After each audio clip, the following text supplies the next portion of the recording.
The US President Joe Biden says any hopes of a ceasefire in Gaza are now in the hands of Hamas. 2 days of negotiations in Cairo appear to have stalled again.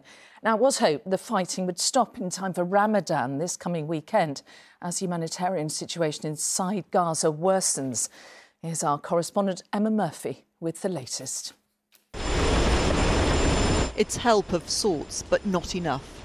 Symbolic of the wish to do more and the inability to actually do so. So many are now beyond the help of these international aid drops. Not just the 30,000 killed directly by war, but those too weak to deal with its consequences. This baby's twin sister died a few days ago. Now both are gone.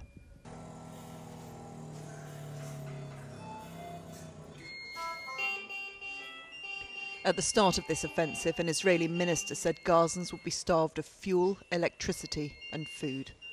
If that was the aim, it's working.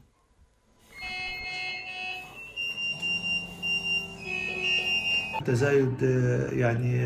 the increase in severe cases arriving at the Kamal Adwan hospital due to starvation and malnutrition, we receive at least 300 to 400 children daily at the reception and emergency department.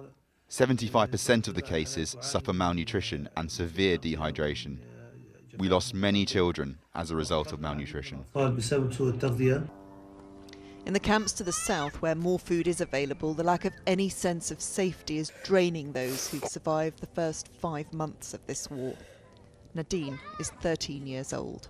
We are terrified. People who are walking the streets only think about, is this house going to be bombed? Is this house going to be bombed? Why are we living like this? We don't need to think about these things. It's not just American aid which comes from the skies, it's also the weaponry they supply to Israel.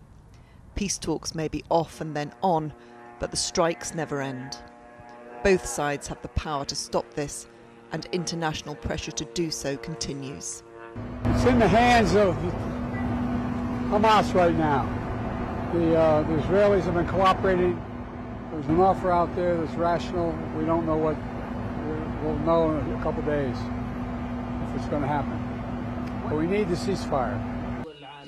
If that peace doesn't come soon, the youngest in this war may not live to see it.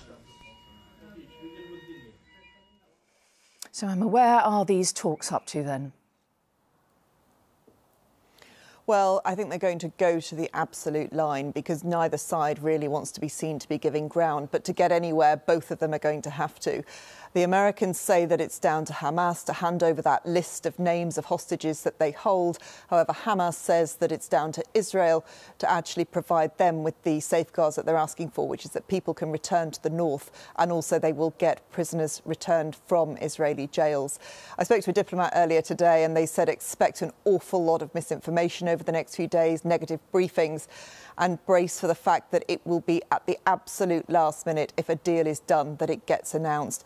That's an incredibly high-stakes operation and very, very difficult for all those involved, for those people living in Gaza who are living under constant bombardment and for the families of the hostages here in Israel who are waiting to see what will become of their relatives who have been held now since October the 7th.